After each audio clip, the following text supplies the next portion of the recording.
All right, we are at 1 minute past the hour, so we'll go ahead and get started. Hello and welcome everybody to this Diversity in CS series. This webinar is Diverse Paths to Success, from Service to Success. My name is Virginia Bloom. I'm going to be the host and moderator today. And so again, as we begin, go ahead, drop in your location into the chat, see if you can find some friends and neighbors. Again, great chance for you to network, find some like-minded folks, and learn a little bit more, not just from our panelists, but from each other later as well. First off, I want to thank Success Coaching and Success in Black for working together to find these panelists and put this webinar together. For anyone who is not familiar with Success Coaching, they are a world leader in CS training. So their mission is to reinvent customer success training, experience building leaders, and make it accessible and actionable and effective for everyone. So they have a variety of trainings. They've got self-paced online stuff. They've got instructor-led boot camps, roundtables, CSM mastermind coaching, live events, that runs the gamut of being able to meet you where you are, teach you about customer success. So Ashley is going to be dropping a link in the chat so that you can follow Success Coaching there. Myself and the panelists today are also proudly representing Success in Black. Success in Black is an award-winning platform for Black professionals in customer success. We aim to elevate Black professionals in customer success by providing powerful resources, helping them to advance careers, networking. You can stay in contact with us. Kenny will be dropping the link in the Zoom or in the chat as well. And you can also follow us on LinkedIn. So I'll turn it over to Ashley for a moment here for some housekeeping.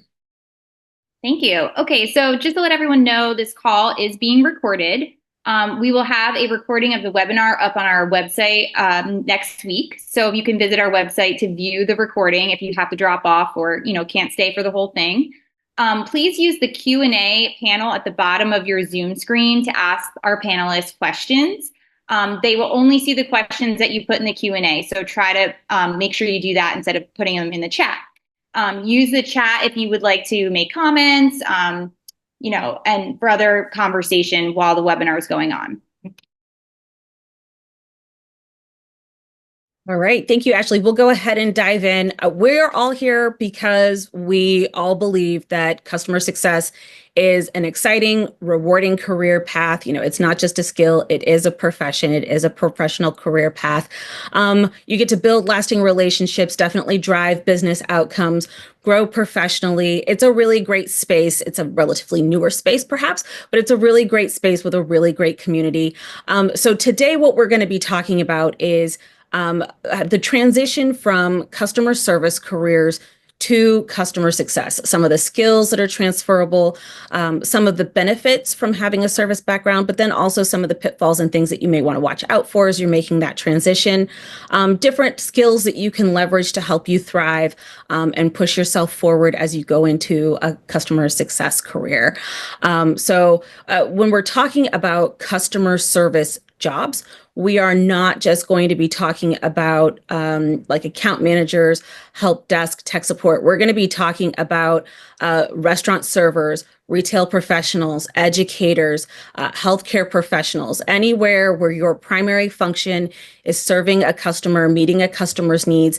You are building skills that will be transferable and will be useful in a career in customer success. So we're going to be talking to these three panelists. What I loved about when I saw who our panelists were going to be today is there is a wide diversity in all of their backgrounds. They all have very different backgrounds, but all backgrounds that, started from or leveraged skills from, service type jobs. So I think that we're going to have a really, really great discussion today. And I want to start off by letting them all introduce themselves and then tell us a little bit about how you landed in CS. I know I landed in CS completely by accident. Somebody reached out and said, "Hey, I think you'd be good at this." And I said, "Good at what?" And, it turned out they were right. This was a really great place for me to be. So Ashley, I'll start with you. Give a little bit of an intro and how did you land yourself in CS? I'm Ashley Griffin. I always call myself an operator. I get stuff done. So I landed in CS by starting in my work career. I did everything from a contact center, call center, to calling people to say, pay me, as well to being a hostess at a restaurant. But all of those skills led to me being great in sales, me being great in figuring out. And at the root of it is just finding out, what do people need, is the root of being a good person at CS. So all of those skills led me to where I'm at now, which has been a director of customer experience, where I help design what that path looks like for our customers. Awesome. Mukhtar, I know you have a little bit of a different path. You come to us by way of product. Give us a little bit of your background and how you ended up in CS. Yeah, definitely. I think with mine is quite a bit of a varied journey, I'd say, from in the way that I got into customer success. I started off in customer service. Right out of uni, I wanted to get into the startup world. Then luckily I came across a company. I'm based in the UK, if you can't tell by my accent, but when I came across a company based in LA, one of the founders was doing a PhD in my small city in Leicester here in the UK. So it was just by opportunity that I got into that customer service role. And so through that, I was exposed to what it means to grow a company from the beginning. And I love the whole early startup stage and what it means to build a product from the beginning. And obviously the center of all of that is customer need. And that's as well, that's the essence of customer success. Through that journey afterwards, I went on to start my own startup. It was called Nuni. It was in the engagement space. And of course, you start to see a theme develop with that, where I wanted to really focus on getting close to the client vendor relationship. And so the focus on that was virtual events like this. And then I exited that startup about 2 years ago, and I got into product. So I was working on product development things in the e-com space, which is slightly different. But through that experience, a lot of, from a product point of view, everything's about metrics. And so with a lot of the vendor relationships that I had, I was working with a few enterprise customer success managers. A few of them didn't really understand that to the core of it. And so I wanted to explore that a bit more and understand what a great customer success manager is, especially in a relationship with working closely with a product from a product point of view.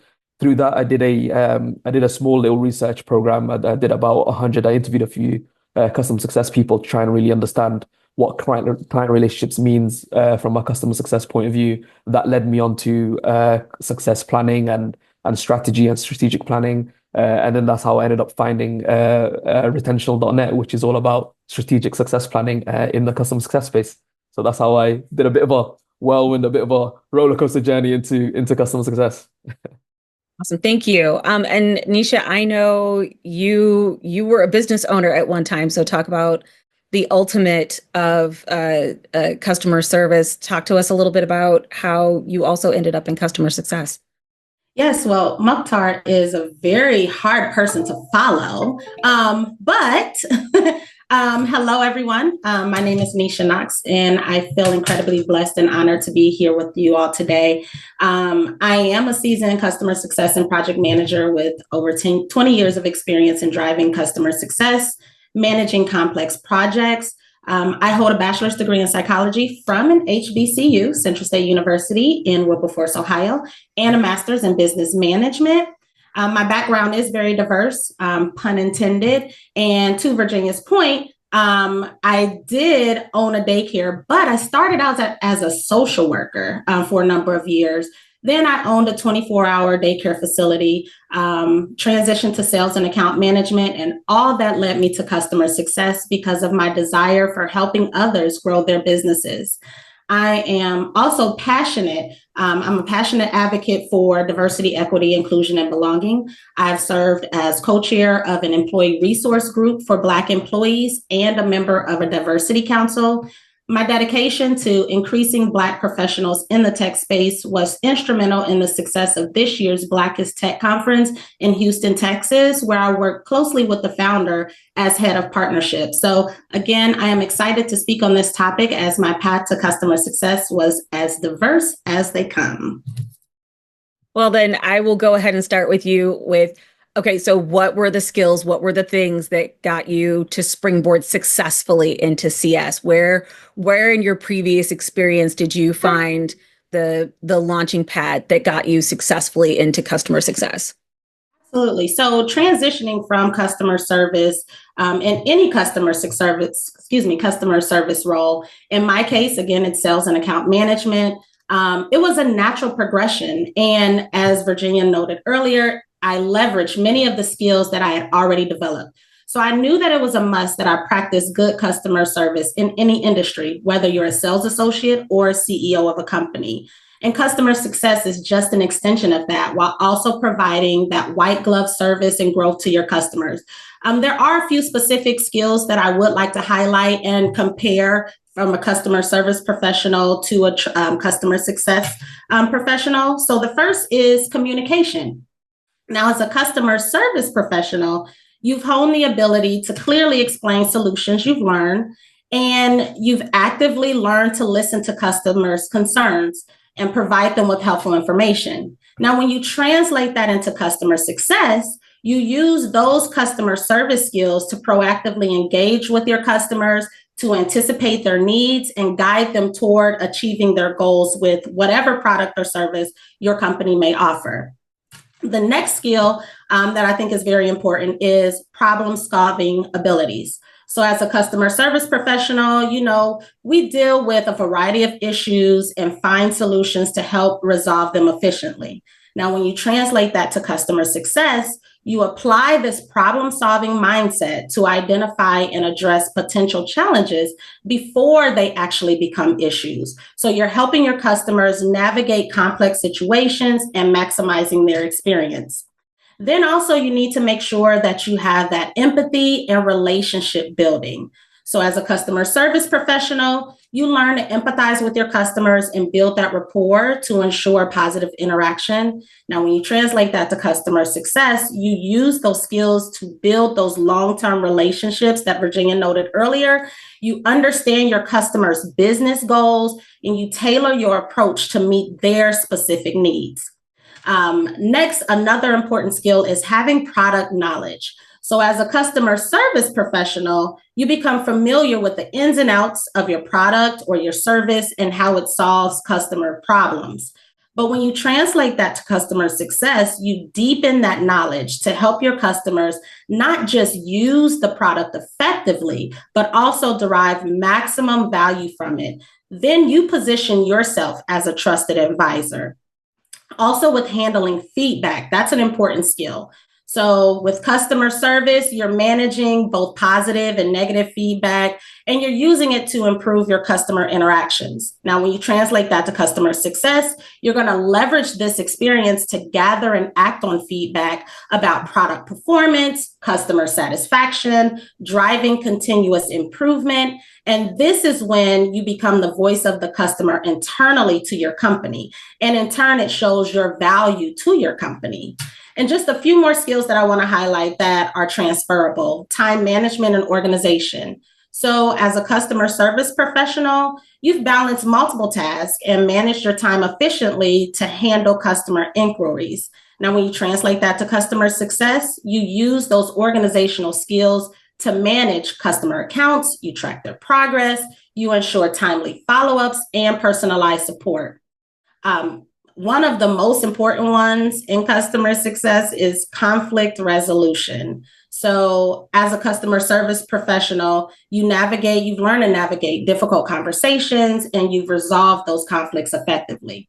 Now, the difference with customer success is that you use that experience to address any potential issues with a customer's journey, and you resolve problems before they escalate. And then lastly, you must have a customer-centric mindset.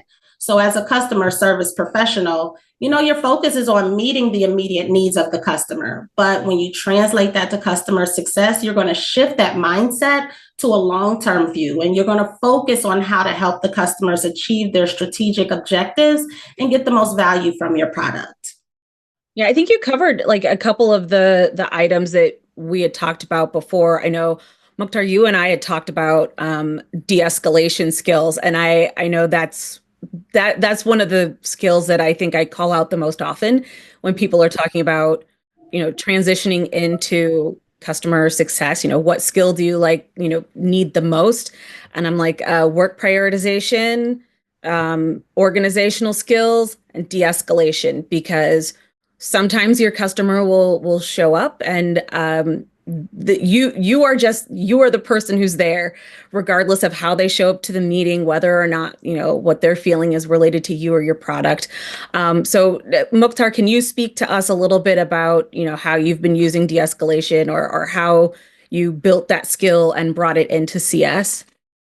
Definitely, yeah. De-escalation, as you were saying, I think is one of the core skills in any client-facing role, to be honest, because with the ability to de-escalate a situation where a customer, you have to think about it from a customer's point of view. They've got heightened emotions, maybe something went wrong, or, things aren't going so well, whether it's professionally for them or personally. You don't know what their personal situation is. Maybe you haven't had the opportunity to build that rapport, or as as the majority of people here came from a customer service role, you don't have the time for that.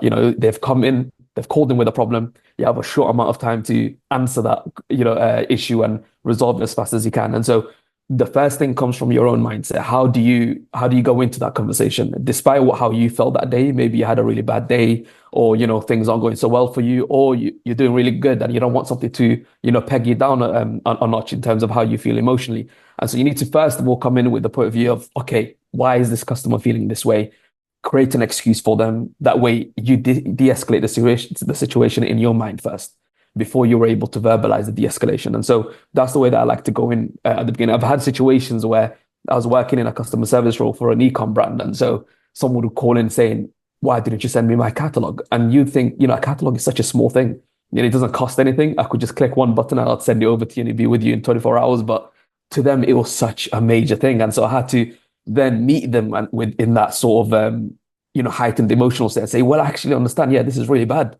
You kind of meet them at that level and you justify how they feel, and then you kind of slowly, wither them down. And so understanding that skill and developing that through trial and error at the beginning was super useful, but that's extremely transferable in customer success, but where stakes could be much higher than a catalog.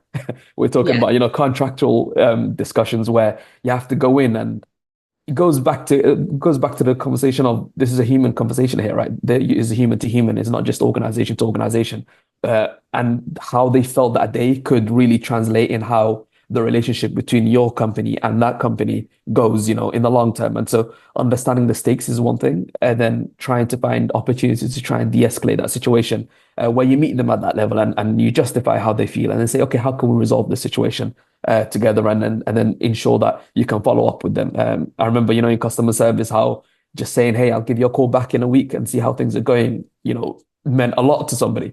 And so how can you then, that's extremely transferable as well. You can do the same thing where you say, hey, let's meet up again and let's put in our regular conversation and let's discuss this together to try and ensure that this doesn't happen again. And, having these types of conversations, you'd be surprised at how incredibly valuable that is, especially coming in from our customer service role. I'd say coming in to these types of roles, customer facing roles, from a service background where it's very reactive, coming in, understanding things from a holistic point of view, because as a customer service person, you're exposed to a lot of things that, someone in business isn't really exposed to. You see everything. You're the first line of defense almost, right? And so you're probably the best person that knows how things should be resolved. And so taking that learning that you've taken from a reactive world and then applying that in a proactive world is almost poetic, to be honest, for somebody else coming in from a customer service space, because now in customer success, you can be proactive. You can go and resolve these situations because you understand, based on your background, how things can turn into something really, really bad. And so you can come in and say, no, I wouldn't go down there because this is going to turn into X, Y, and Z, even if you haven't had, a first-hand experience in that specific situation. But you can take your learning from a service role and say, I know how this thing can get really bad. Let's actually do this instead.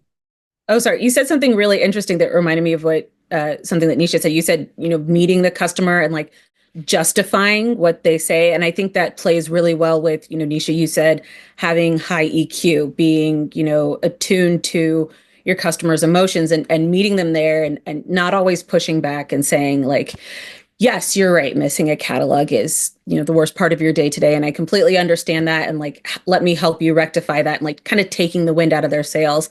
I think that's a big part of the relationship building on the CS side, using that to, pivot a problem into a way of building trust and building a relationship. And Ashley, I know you and I had talked previously about relationship building being one of the primary skills that you thought was essential coming into CS. So can you talk to us a little bit more about, other than, de-escalating and taking the wind out of people's sails, what were some of the relationship building pieces that you thought were the most valuable coming into CS?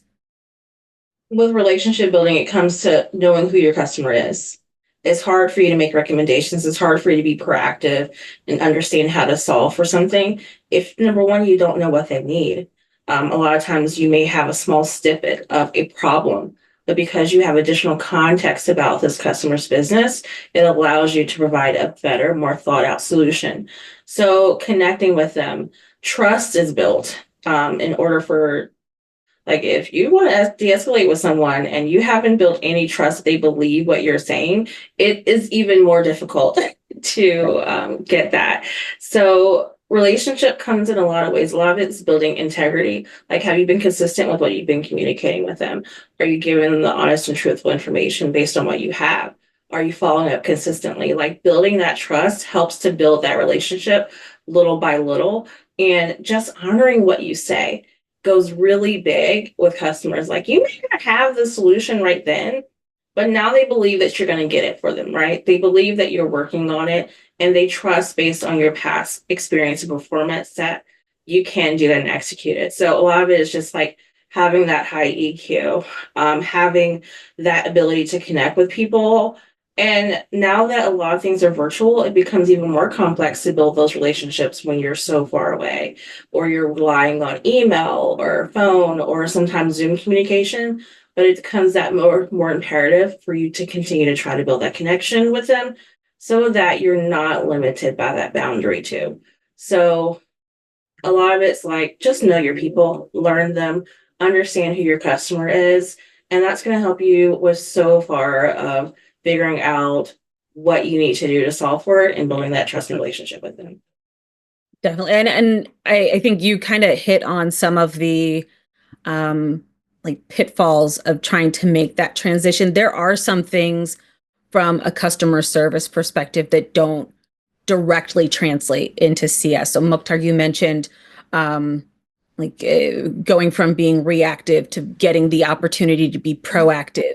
You kind of have to give yourself the permission to do that once you go into CS. Otherwise, you do, keep yourself in sort of a service headspace rather than moving to be that strategic partner for your customer. So were there any other pitfalls, or were there any other bumps where you tried to use your service knowledge and it just didn't directly translate? I can give you an example. So in my previous life, the job I did was at the intersection of like insurance and governmental regulation.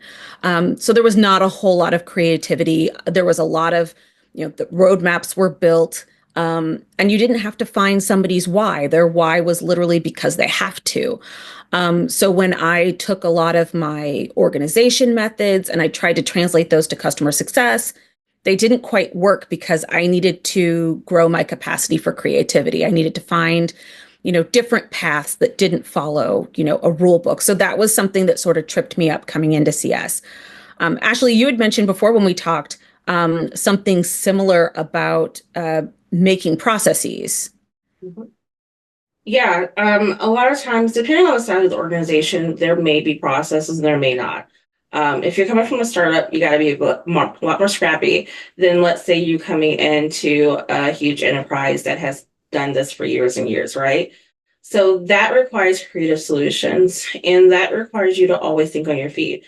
When you're in customer support, a lot of times is, I just need to solve this issue right here because I have to now get to my next customer, right?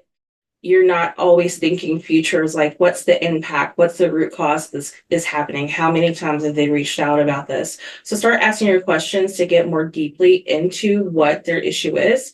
And that's how you start transitioning your mindset, because now that I know this is the root of issue that's continuing to happen, now I can be more proactive and educate my customer on how to prevent this from going forward, happening again consistently. So the beauty of that is now you get to write it out. I personally love startups because there is so much ability for you to impact change. And I live by a mindset of ask for forgiveness instead of permission a lot of times. And you have to do that, especially in a startup, because in order for you to execute and get things done, you have to have that grit and fire in you that you're going to go to this person and that person and just be that person that's like, I need this done. I need you to help me get this executed on behalf of my customer, because you're their voice in the company. You're the person that's speaking for them to get stuff done. So you have to have that gumption and that grit about you to ask the questions and bug people as much as you need to get stuff executed. That is a real difference between like service and success is, in service, you're working sort of in the direction of your customer. You're solving what they're doing. I think in CS, it's much more turning around and like being the advocate for your customer internally. That's a major shift from in a service space where you kind of know what all of your options are and what you can or can't do to help this customer. And that sort of works in reverse in CS is you get to hear recommendations and then go back to your company and say, hey, these are the things that we should be doing. These are the things that our customers want. So I know like the language between service and customer success, like we use some of the same words that don't quite mean the same thing. And Mukhtar, you and I had a conversation about that and like how words from CS and words from, product and things, there was a language shift. And you mentioned that was one of the hurdles in coming over to CS. Definitely, yeah. I think even I wanted to touch up on another point that was made earlier, where especially the difference between reactive and proactive. For example, when I was in a customer service role, a lot of it was kind of you default to a yes. So you said, yes, I'm going to do this. Yes, I'll get this done. Yes. And then sort of your task kind of build up and then you try and tackle it. Whereas in CS, if you try and do that, that's kind of you're writing your own your own death sentence there. Because there's just no way that you'd be able to get everything done that you just say yes to. And so it kind of helps me reflect on in a service role, problems are usually, at least in my experience, kind of small. And as Ashley was saying, you'd start to find a trend that you can then speak to and try and get somebody internally to try and resolve. And so, whereas in customer success, I feel like a lot of times, depending on the industry that you're in, the problems are really big. And sometimes it might be just one customer, especially if you're in enterprise. So, for example, from a client perspective, going in, there was a time where I was working as a product manager for an e-com brand. It was Walgreens. And so we were trying to build like a marketplace. And so the company that we were working with, the CSM that I was working with, couldn't truly understand why we needed certain metrics in writing before we can get anything done. And it was a $10 million project. And so with them, they were kind of taking it as oh, no, okay, yeah, we'll figure it out later. Let's just get on with implementation. But then they ended up losing out on the contract and the project ended up getting canned. But you see small things like that. If you don't try and listen to the small things from a customer in customer success, it's a really big problem later down the line. Whereas in customer service, you might be able to get away with one or two customers slipping because of the scale you might be working in, of course, depending on the industry that you're in. And so I think that was one of the differences there that I found. And so is kind of similar to the language that we talked about earlier, where you say, you'd write like a certain objective, for example, saying, hey, we're going to work on this thing together with a customer in customer success. Things that you do, you kind of, probably the best way to describe it is you spend a lot more time with one customer versus in service, you might never see that customer again. There was a point where I was talking to 1,000 people a month, and I'd probably speak to a different 1,000 the next month. And so it was never, you'd never probably come across the same person again. And so there are certain differences there. And it's the same language, but the weight of them are very different.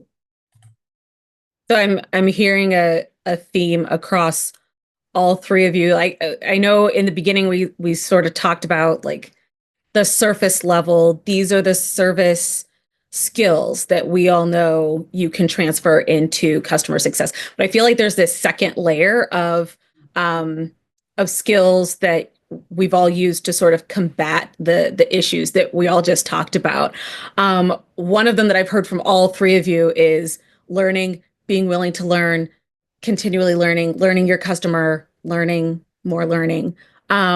But what are some of the other skills? I know, Nesha, when we talked before, you talked about adaptability and humility. Yeah, absolutely. So being adaptable is very important. We must understand that our customers' needs tend to change often. And in this customer success role, we have a tendency to work in dynamic working environments. So we need to be fluid, innovative, resilient, and humble. And while being humble, we must also be willing to learn, as we mentioned, but also your customer needs to know that you're the expert and you're the expert in this subject matter. So don't be afraid to ask questions. Asking questions, doing a discovery, and probing is how I understand the true reasons why my customers purchase my company solutions. I then understand by asking questions their pain points. I understand their objectives. And then I'm able to create success plans for each customer. And quarter by quarter, they will start to see and experience wins by working with me because I'm helping them resolve their internal issues and helping promote growth. I think one thing you just sort of reminded me of is I think in customer success, there is value in saying, I don't know yet. In customer service, that's not always a great thing to say. You're expected to have those answers. You are the repository of knowledge. But when you shift to being a proactive strategic partner, you can actually garner a lot of confidence from your customer by saying, like, you know what? That's a new and novel question. I don't know. Let me go take my expertise and my resources and figure out, a good answer for you. So I feel like this is a space where saying, I don't know, doesn't have the same sort of repercussions as being in customer support. I think just I wanted to touch on that actually. It reminds me of the ability to use language quite effectively is one of the most interesting things I think that you learn as coming from a customer service point of view. You can become some sort of wordsmith where you're in a difficult conversation with a customer and you can sweet talk them in a way and say, well, actually, let me take that back, and let me go away with it and see what I can do. I completely understand what you meant by that. So, I resonate with it. And so, you understand how to, going back to the de-escalation thing, you understand how to use your words in a way to soothe the situation and then ensure that you don't lose the confidence of that customer. Yeah, Ashley, before you talked about, I really loved your phrase, grit and grace. When working with customers. Yeah, grit and grace is, I have a sign in my room to remind me of this because you have to give yourself and your customers grace. They don't have all the answers. That's why they're asking you. And you probably don't have the answers, but you're going to figure it out. But a lot of that comes with being gritty and tenacious and knowing that CS is not easy. It is not a walk in the park. It feels like there's always a fire happening. There's always something burning down. And it's up to you to figure out this huge issue to make it right. You are an extension of your customer's business. You are an extension of who they are and why they're coming to you. So it's that much more imperative that you are just as tenacious with your internal teams to get stuff done and executed. But sometimes everything doesn't always work out, right? That's the name of the game. But it's then being able to position this and let your customer know this is what's happening and this is our plan going forward. That is the key and critical because that helps build the trust that they have with you because you're giving them, number one, honest information, but you're also giving them the plan of how we're moving forward from this point and how this is going to impact them. So you got to have some tough conversations and it's not simple. That's where that grit comes in, but you're also only human. So you have to give yourself some grace.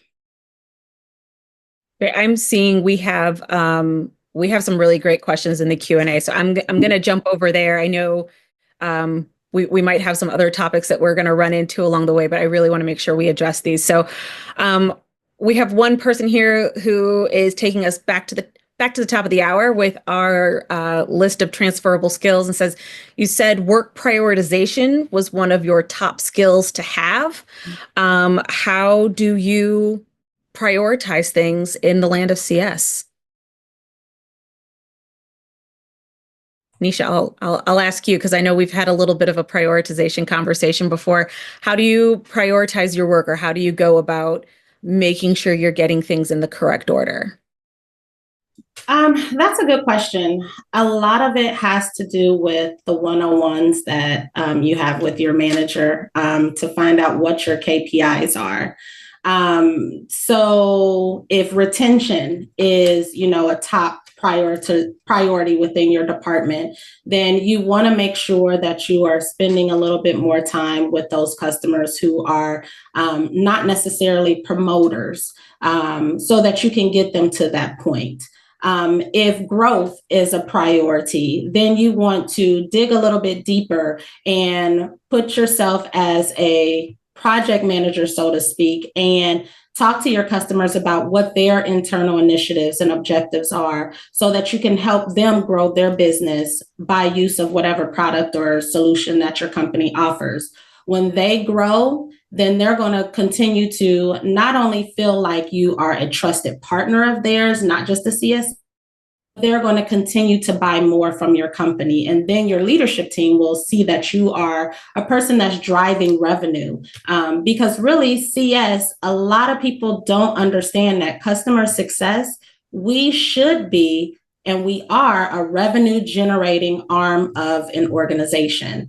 So just to kind of tie this up in a bow, it really depends on what your KPIs, your KPIs are with your leadership.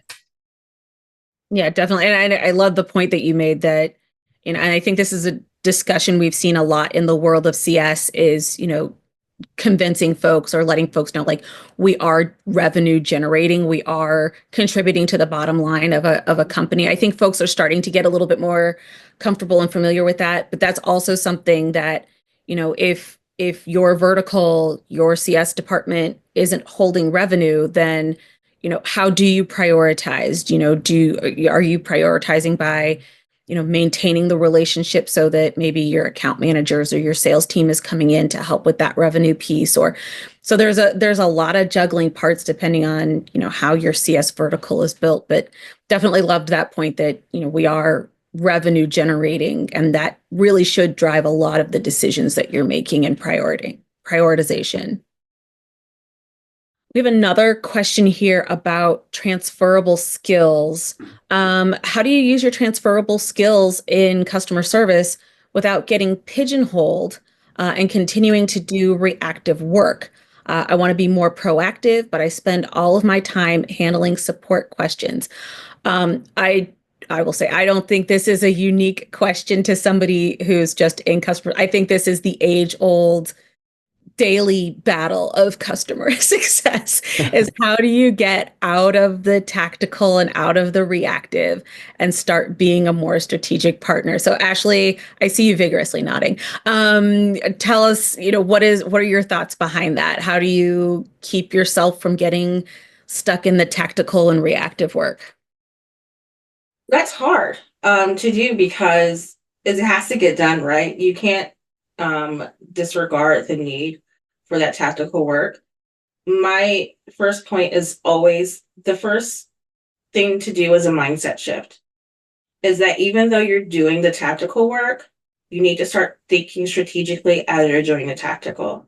So now it is understanding, identifying trends that are happening in your tactical, understanding the root cause of these issues, and giving recommendations to your team about how to prevent this from going forward from those tactical things. The tactical helps you get an eye. I feel like the front line is so impactful. Like those little customer support tickets may seem like redundant, but it's key information about what's happening in the business. And those things or solutions are very necessary for those who are hired up to understand that this is impacting the customer experience. So it's now you're the squeaky wheel for these tactical things that keep happening. And that is really the mindset shift, because you're not going to get away from it, So how can I use this for my benefit? And that is taking that information, consolidating it, and coming up with plans to then give to leadership to show that your mind isn't stuck on the tactical, you're thinking strategically. Definitely. Yeah. Using the tactical pieces as sort of your roadmap for what should our strategy be? I love your example of, those support tickets. We do often think of those as being, really low level and, not part of the customer experience or customer success role. But you can learn a lot from, hey, if my customer keeps asking this question, maybe we didn't teach that right. Maybe it's not as intuitive as we thought it was. So those little tactical items really can start to build up and build a strategy for you. And like you said, you can go to leadership and say, hey, I've had my head down in tickets for the last 48 hours, and here's what I've learned about the strategy we should be taking. So Nisha, piggyback on that also. I love what Ashley said, having a mind shift change. Another thing, don't be afraid to be innovative. If during your team meetings, you guys notice a trend amongst your customers, don't be afraid to go to your leader and say, hey, if we're all experiencing, our customers having an issue with XYZ solution. How about if I put together a webinar or put together a session where we have a one-to-many session where we invite our customers who are experiencing these issues or a lack of adoption, invite them on, and we provide them with some information, some good feedback, share with them, ways that this solution can benefit their business, allow them the opportunity to ask questions, and allow their businesses that are similar in size to them or similar customers as them to hear some of these same questions so that ideas can start to flow. Again, that's building that trust. Our customers are then seeing that we are invested in helping them navigate around this issue and eliminating or minimizing that trend. And also you're showing yourself as an innovator within and amongst your team. Yeah, I think you said something really interesting there, which was, and again, I think this is a difference between service and success, is like sitting down with your team and recognizing, I don't have all the customers, but here are the pain points I'm seeing. Are you also seeing those? And then, aggregating all of your information to come up with a solution. I feel like customer success is definitely a career path that's far more sharing in information. There's not a lot of gatekeeping. A lot of our departments are so small, like we don't have the luxury of doing that. There's a lot of networking that helps you do that. So again, like taking that relationship building and turning it inward towards your team, another great skill that, you're going to be bringing from service and being able to use in customer success. Nesha, I'm going to stay with you for a second because it looks like there's a question specifically directed for you. So we've got Janice who says, I'm a former business owner as well with 10 years in customer support. I'm wondering what Nesha believes are some indicators that a tech company is willing to consider hiring a CSM that hasn't had a CSM title previously. So what are your thoughts on that? Well, Janice, that's a great question. And thank you for that question. As a business owner, regardless of what your business is, I think it would be safe to assume that you do have so many transferable skills that a hiring manager in customer success would deem valuable. As a business owner, you have to have good communication skills. Otherwise, you would lose all your customers. So if you're able to translate how you were able to engage with their customers, how you were able to help them achieve whatever it is they were trying to achieve when they came to your company, that's a huge deal. Being a business owner, you have to have empathy, or at least you should. So with that, you'll be able to share that experience in how you are able to empathize when your customers are not happy, or if maybe there was a situation where you had a dispute or a customer that wasn't happy, and how you were able to overcome that and keep them as a customer. Being able to have a customer-centric mindset, going back to that, and focusing on what the customer's needs are. You really have no idea how much experience you have as a business owner translating to customer success. I will definitely make sure that you are confident in sharing what your skill set is and how you can bring those skills as a business owner over to customer success. And I'm sure that you would impress any hiring manager. Wonderful. So we have another question here on prioritization. I feel like this is going to be a big topic. So one of the most difficult things I have found in transferring from service to success in a SaaS space is managing reactive tasks as my book of business grows. What are some of the best practices to organize my work and to be more proactive as I take on more and more customers? And Mukhtar, I know you and I had talked about this a little bit with the 80-20 rule and, using that as a means of prioritization. 100%. You know, I think that's probably one of the best tactics that you could learn in coming into customer success is understanding, going back to Ashley's point as well earlier, which is about critical thinking. Can you critically look at a task, not just, going in with a reactive mindset and saying, I'm just going to get this work done, or I'm just going to put it down and get on with it. Critically understand the problem, understand why, the same product, which is ask the why, the three whys. If you ask why 3 times, you might get to the core answer of why somebody might say, they need that exact thing. So is all about understanding when the customer says, I have a problem, is it exactly what they say, or is it something else? So it goes back to that old saying that said Henry Ford used to ask people. He said, if I ask customers if they wanted, a faster car, they'd say, I don't want a faster horse, I think, or something like that. And instead of thinking of a mechanical machine called the car, right? And so it's understanding exactly what is it that they're trying to resolve. And you might find doing the 80-20 split that, well, actually, if I resolve this thing here, then by nature of resolving this, it resolves, a huge percentage of other, byproduct problems. So finding opportunities like that is really important. Another thing I'd say is blocking out time, and being conscious about the time and saying this moment in this week, I'm going to focus on my backlog and saying exactly analyzing it, understanding it, critically thinking about each task, what you've done, what you need to do, and then understanding what are the relationships between them, and then finding, being able to bucket them into groups and saying, well, this is a reactive thing, or this is a problem that I've seen before, but maybe said in a different way. And then that way, going into the following week, you know exactly what you need to work on next and say, and then all of a sudden you'd find yourself, resolving really big problems, taking huge steps and leaps for your customers, and forcefully, creating space for you to be strategic and think critically and understand core problems from a bird's eye view. I'd say similar to in business, when you think about a problem in business, they say never work in your business. You need to be in a position where you're working on your business, right? And so position yourself in a similar way. Don't do customer success in it. Do customer success from outside.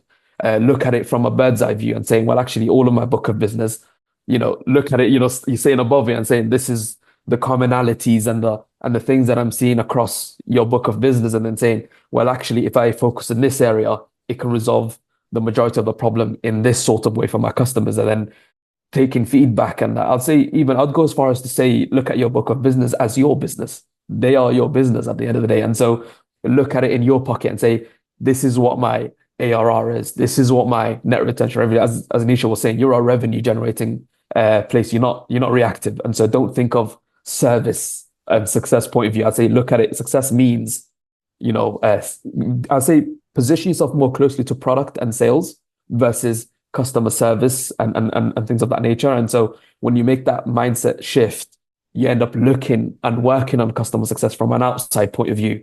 Then you're looking at this machine that you've created and how it's improving and it's generating money for the business. And that's how you can then find yourself in directorship and leadership in the future. And who knows, maybe you could be the future chief revenue officer of a company one day. And so that's how you try and get yourself into those kind of roles.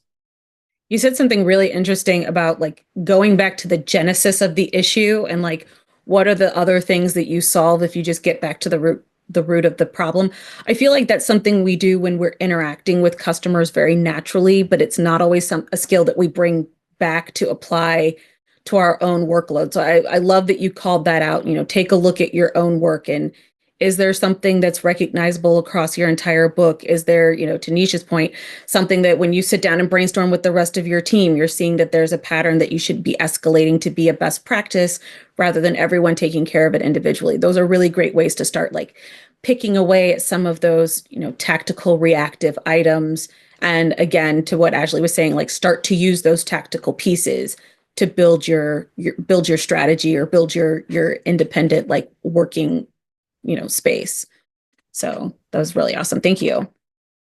Let's see. We have a question about resume building. So, how do you position your resume for a CS role?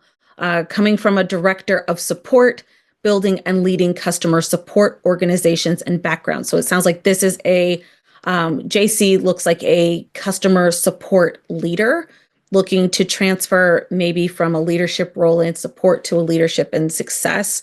What do we think are some of the most important skills to call out to position them well for a role as a leader in CS? I can tap in. I've been a CS leader. So it's coming in first prioritization. Very strategic. I'm very specific about resume points. Like you want to look at the title of the job that you're going for and just look for the general adjective of what they're describing that you can attribute to those skill sets. So for example, have you handled 50 accounts for revenue generation, et cetera? Well, haven't done that as a CS person. However, I have been able to manage over 100 tasks for the week, prioritizing what needs to be done, how do I execute, giving specific numbers.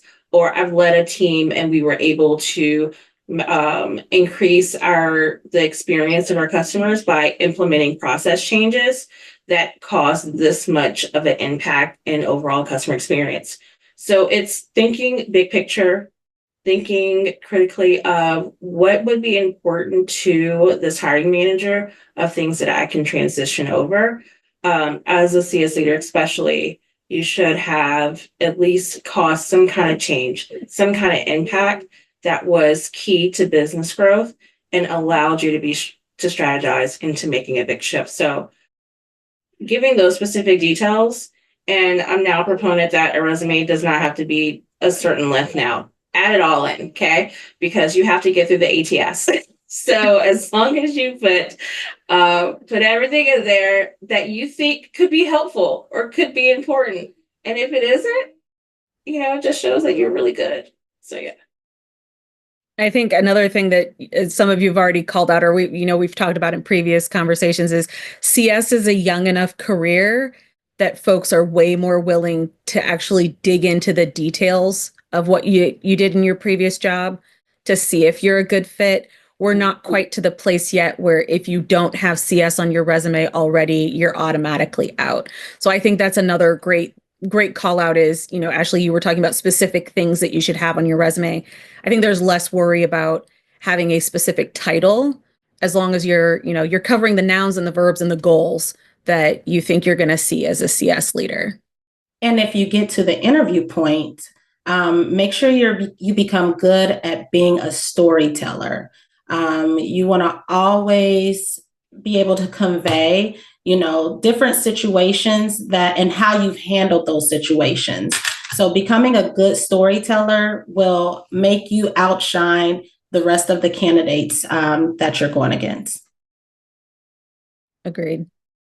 I think we have time possibly for one last question. We have somebody who's asking, it feels like there is more room for advancement in customer success over customer service. Is that fair? Do we feel like there's more advancement in CS than in service?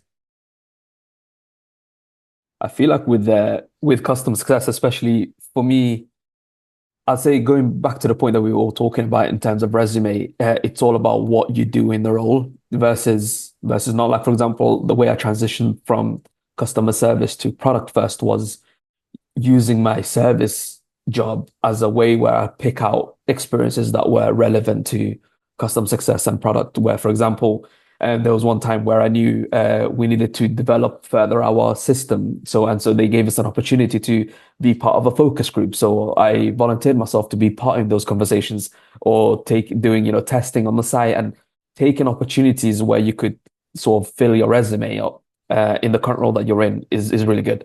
One of the other ones I did in another role was I kind of talked my way into trying to get my title changed.